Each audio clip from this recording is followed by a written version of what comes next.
اگر ہمیں کوئی شخص کہتا ہے کہ شب برات کو اٹھ کے نفل نہ پڑھو تو بھائی نفل ہم نے پڑھنے اللہ کی رضا کے لیے، ہمیں کسی بندے سے ڈگری لینے کی ضرورت نہیں، نہ تو ہمارے اور رب کے درمیان معاذ اللہ کوئی وسیلہ ہے کہ تو کہے گا تو پڑھیں گے، جب دل کرے گا پڑھیں گے، اور جتنے دل کرے گا پڑھیں گے۔ ہم تو نفل کہہ رہے ہیں اس کو، ہم نے کب کہا ہے ضروری ہے جو عشاء پڑھ کے سو جائے فجر تک سویا رہے، ہم اس کو گناہ گار نہیں کہہ رہے، لیکن یہ ضرور کہیں گے کہ گولڈن چانس مس کر دیا اس نے چانس مس کیا ہے، یہ تو اللہ کی رحمت کا موقع تھا۔ حضرت سیدہ عائشہ صدیقہ رضی اللہ تعالی عنہ ارشاد فرماتی ہیں کہ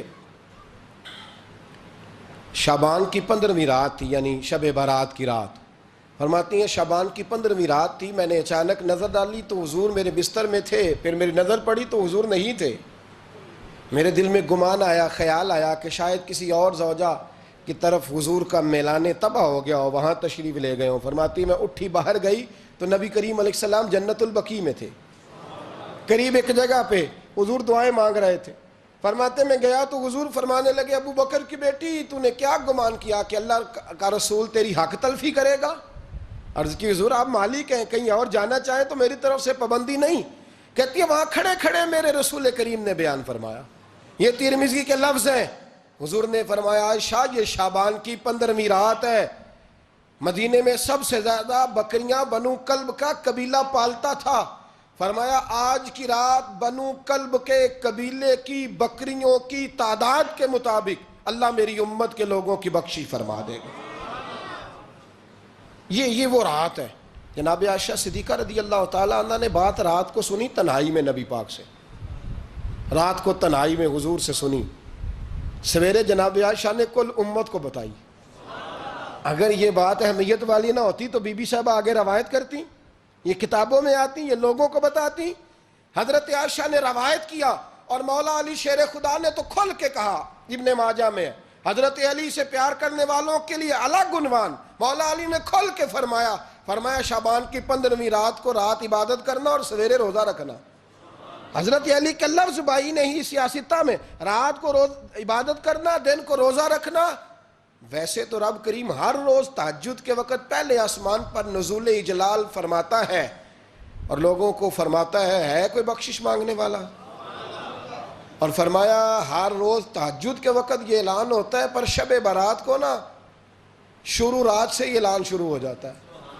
ادھر دیکھو میری طرف، مغرب سے اعلان شروع ہو جائے گا۔ اللہ کرے آپ کو سمجھ آئے، اللہ کرے آپ کو، اور بھائی یہاں باہر لوٹ سیل لگ جائے، یہاں ابھی سیل لگ جائے، 5000 والا جوڑا 1500 میں تو رش ختم ہوگا؟ اور بھائی اگر یہ لگ جائے، چلو یہ تو دور کی بات ہے نا، ہم تو لنگر والے لوگ ہیں، اگر لنگر کا اعلان ہو جائے کہ بڑا تگڑا ہے، بڑا تگڑا، ہمارے ہاں تو شادی کی روٹی کھلتی ہے تو لوگ آخری روٹی سمجھ کے کھاتے ہیں، شاید اللہ ماشاءاللہ یہ آخری ہے اس کے بعد نہ ملے گی۔ جب اعلان ہوتا ہے اور دعوت ہوتی ہے کہ کھلا ہے جی کھاؤ، کیا حشر ہوتا ہے، کیا انداز ہے۔ مولا علی شیر خدا حدیث روایت کرتے ہیں، رنگ کیا ہے؟ فرمایا باقی راتوں میں نا تھوڑا سا پیکج ہوتا ہے، تھوڑا سا، آخری حصے میں رات کے شب برات کو نا رات چڑھتے ہی اللہ پہلے آسمان پر جو اس کی شان کے لائق ہے نزول جلال فرماتا ہے، اور پہلا جملہ یہ فرماتا ہے کوئی معافی مانگنے والا؟ اللہ کرے آپ کو سمجھ آئے، یعنی معافی دینے والا کہہ رہا ہے چلو آؤ ادھر، آؤ ذرا معافی مانگو، میں معاف کرنے آیا ہوں، مانگو معافی، ہے کوئی معافی مانگنے والا؟ معاف کر دیں گے۔ اور آپ فرماتے ہیں ہے کوئی رزق مانگنے والا؟ وہ جو بڑی درخواستیں دیتے پھرتے ہیں نا مختلف اداروں میں، وہ ایک درخواست نا کل شب برات والی رات بھی دیں۔ اللہ کرے آپ کو سمجھ آئے۔ وہ جو کہتے ہیں نا بڑی بڑی کمپنیوں میں نے اپلیکیشن جمع کرائی ہے تو کہیں کام نہیں بن رہا تو نسخہ دے رہا ہوں، ایک اپلیکیشن کل رات بھی جمع کراؤ انشاءاللہ کام بن جائے گا۔ اور میں نہیں کہہ رہا، مولا علی شیر خدا فرما رہے ہیں، اور وہ خود نہیں فرما رہے، وہ نبی پاک کا فرمان نقل کر رہے ہیں، اور وہ رسول اللہ صلی اللہ علیہ وسلم کی بات نہیں بیان کر رہے، وہ کہتے ہیں رب فرماتا ہے کوئی روزی مانگنے والا؟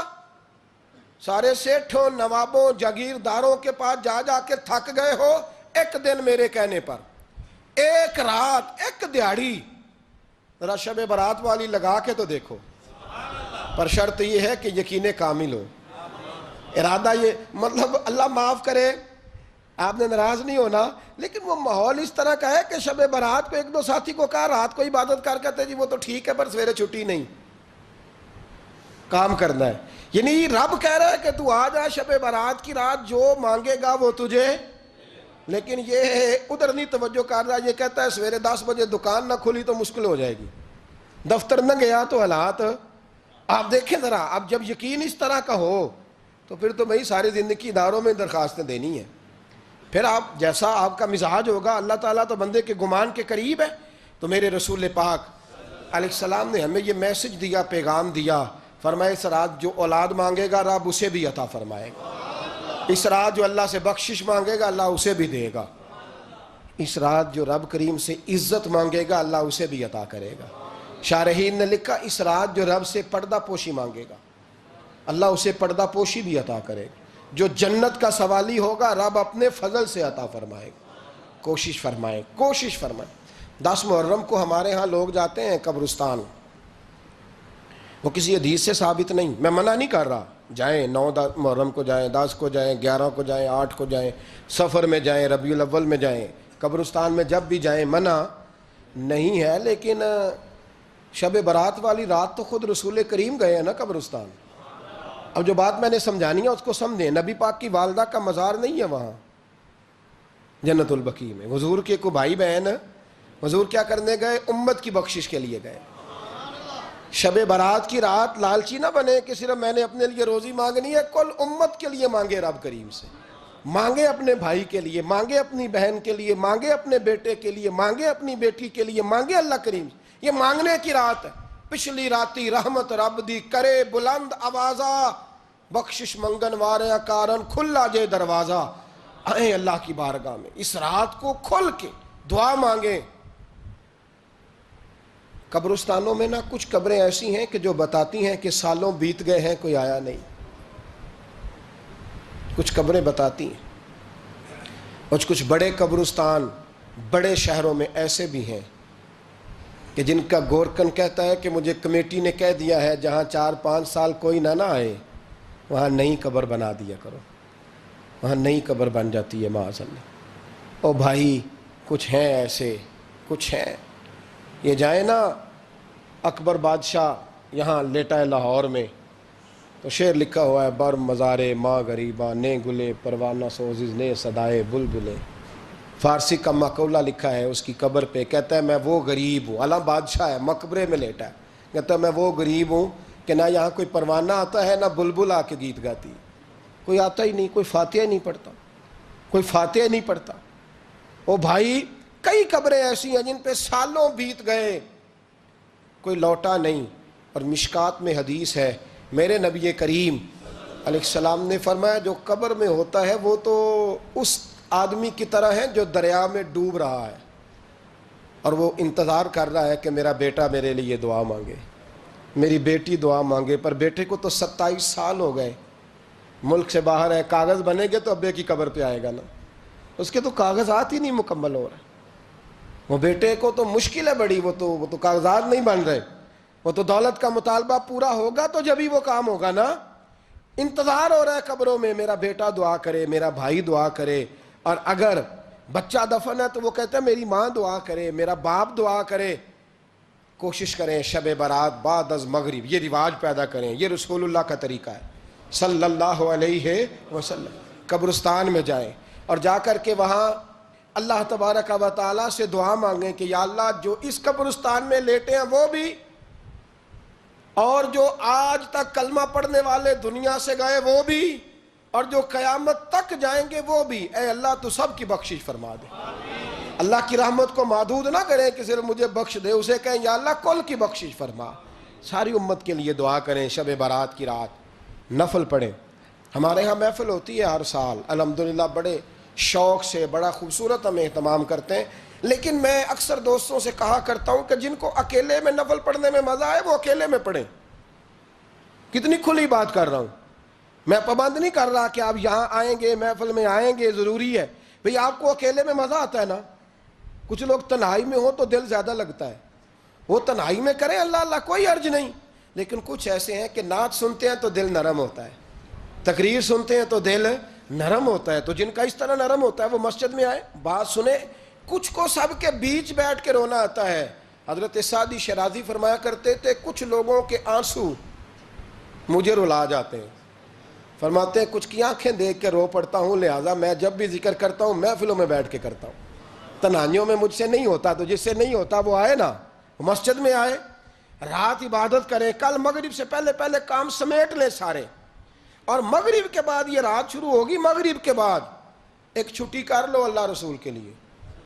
کر لیں گے انشاءاللہ تعالی ایک چھٹی. اور توبہ کی رات ہے یہ, توبہ کرنی ہے. توبہ کس کو کہتے ہیں؟ توبہ کا معنی ہے پچھلے گناہ پر پچھتانا, شرمسار ہونا. کہتے نہیں اے کاش میں نہ کرتا, اور وہ لفظوں میں نہیں, جملوں میں نہیں, توبہ رٹی رٹائی نہیں. شرمسار ہونا اور آئندہ گناہ نہ کرنے کا پکا ارادہ کرنا, اس کا نام توبہ ہے. دیکھیں اللہ تعالیٰ فضل کرے, میں نے پچھلے سال کہا تھا پھر کہتا ہوں, مسجدوں سے نا شب برات کی رات, شب قدر کی رات چیخوں کی آوازیں آتی ہیں, لوگ اتنا روتے ہیں نا. رونا چاہیے, کم روتے ہیں, زیادہ رونا چاہیے. لیکن سوال یہ ہے کہ اتنا زیادہ لوگ شب برات کی رات روتے ہیں, کیا پھر سویرے بددیانتی ختم ہو جاتی ہے؟ جو رات مسجد میں کھل کے رو کے آیا ہے اس کا پروگرام ہے نا کہ اب ملاوٹ کبھی نہیں کرے گا, اب گاہکوں سے جھوٹ کبھی نہیں بولے گا, اب وہ بددیانتی کا معاملہ کبھی نہیں کرے گا. لیکن رات روتا بھی رہے اور سویرے پروگرام یہ ہو کہ میں نے پھر لوگوں کو فریب دینا ہے, داؤ لگانا ہے, تو اس نے توبہ کیا رات کے, یہاں بس یہ ایکٹنگ کر کے لوٹ آیا ہے. یعنی بڑی سجا بنا کر کے, سوار کر کے رات توبہ کی. کیا مطلب ہے توبہ کا؟ کہ توبہ آپ نے کی. حضرت حسن بصری سے کسی نے کہا توبہ کیا ہے؟ فرمانے لگے توبہ یہ ہے کہ جس گلی سے رب نے تجھے منع کیا ہے دوبارہ پھر تو اس گلی میں نظر نہ آئے, تو نظر ہی نہ آئے. اور جس جگہ جانے کا رب نے تجھے حکم دیا ہے پھر تو دوبارہ وہاں سے غیر حاضر نہ ہو. اگر یہ پروگرام ہی نہیں, ارادہ ہی نہیں.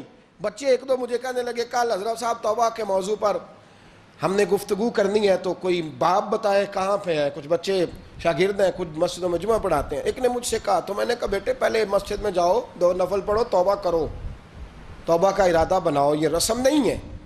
وہ نعت خواں بھی تو توبہ کر لینا جو شب برات کے دن لوگوں کو توبہ کرانے آیا ہے اور 25,000 کا سودا کر کے آیا ہے. تو آج اس کام سے تو توبہ کرنا, یہ نوٹ پھکوانے سے تو توبہ کرنا. یہ رسم ہے. ساری رات توبہ توبہ توبہ توبہ, یہ کیا معنی ہے اس کا؟ کیا مطلب کریں؟ امام غزالی فرماتے ہیں کہ ایک آدمی بادشاہ کا گارڈ تھا, سپاہی تھا, اس کا پہرے دار تھا, نگرانی کرتا تھا, بڑی وفاداری سے نوکری کرتا رہا. بادشاہ نے اسے تنخواہ کے علاوہ بھی بڑا نوازا.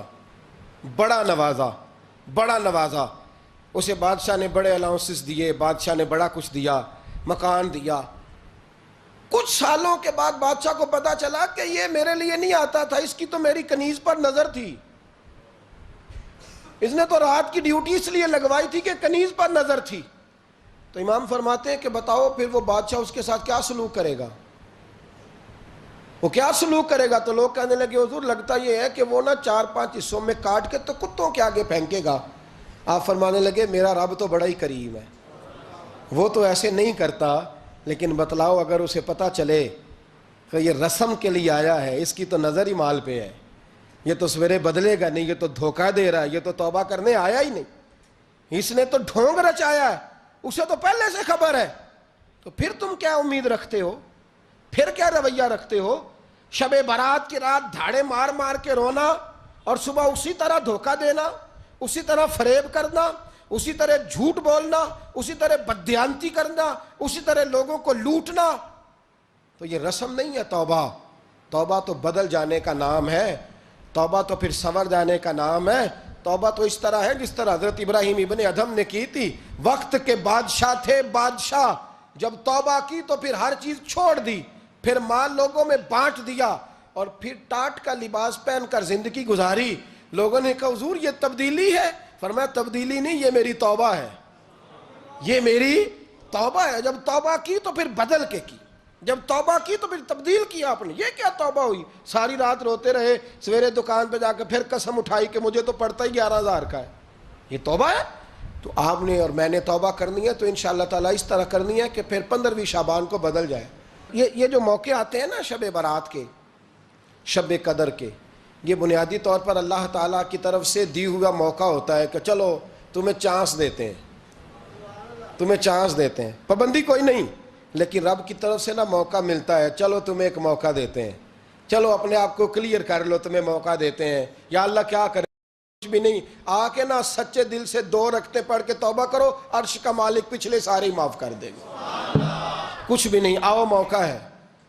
ان لوگوں کی باتوں پہ نہ جائیں جو بلا وجہ پریشان کرتے ہیں، ہمیں بھی روز ہی سوال آتے ہیں، دل نہیں کرتا، کچھ باتیں ایسی ہیں جو کرنے کو طبیعت نہیں چاہتی، میں کروں گا بھی نہیں۔ لوگوں کو شب برات کا حوالہ بھی نہیں مل رہا، حالانکہ ترمذی شریف میں حدیث موجود ہے، صحاح ستہ کی روایت ہے، ترمذی میں موجود ہے۔ پہلے کہتے ہیں صحاح ستہ سے دکھاؤ، جب صحاح ستہ سے مل گئی تو آپ اور کدھر جانا ہے؟ اور ابن ماجہ میں موجود ہے مولا علی کی روایت، اور ذرا ترتیب دیکھیے گا، یہ ترمذی کی حدیث ہے، اور امام ترمذی نے تو پورا باب باندھا ہے 15ویں شعبان پر، پورا باب۔ اب تمہاری مرضی ہے، اگر تم نئی بات کو سمجھنا چاہتے۔ اور مجھے پتا کیوں یہ شب برات کیا لگتا ہے، مجھے کبھی کبھی یوں لگتا ہے کہ رب فرماتا ہے کہ رمضان سے 15 دن پہلے ہی پکی سچی توبہ کر لے، تیاری کر، پاک صاف ہو جا، تاکہ جب رمضان آئے نا تو پھر تجھے پاک ہونے کی ضرورت نہ پڑے، بس پھر تو آتا جائے اور میں تیرے اوپر رحمتیں نچھاور کرتا جاؤں، بس تو پہلے ہی تیاری کر، 15 دن پہلے ہی، 14 دن پہلے تیار ہو جا۔ کل رات اپنے آپ کو ذہنی طور پر تیار کریں، بچوں کو تیار کریں، گھروں کو تیار کریں۔ اب جب مہمان آتے ہیں نا بڑا کچھ کرتے ہیں، شب برات آئے تو مصلی ایک دفعہ دھویا کریں، ایک دفعہ مصلی دھویا کریں۔ فرش دھوتے ہیں نا، مہمانوں نے آنا ہے تو ایک کمرے کا فرش دھو کے صاف کریں کہ خواتین نے یہاں ساری رات نماز پڑھنی، یہ ارادے بنائیں۔ جس طرح آپ کہتے ہیں نا رات کو سفر کرنا ہے تو دوپہر میں تھوڑا آرام نہ کر لوں تو کل دوپہر میں آرام کر لیں، تاکہ رات کو رب رب کرنا آسان ہو جائے، اللہ کی بارگاہ میں بیٹھنا آسان ہو جائے۔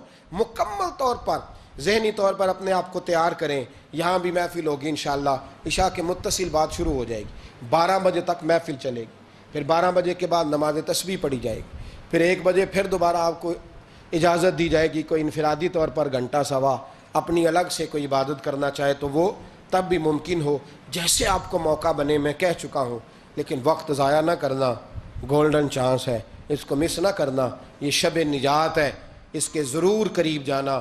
رب کریم سمجھنے کی توفیق عطا فرمائے۔ آخر دعوایا ان الحمدللہ رب العالمین۔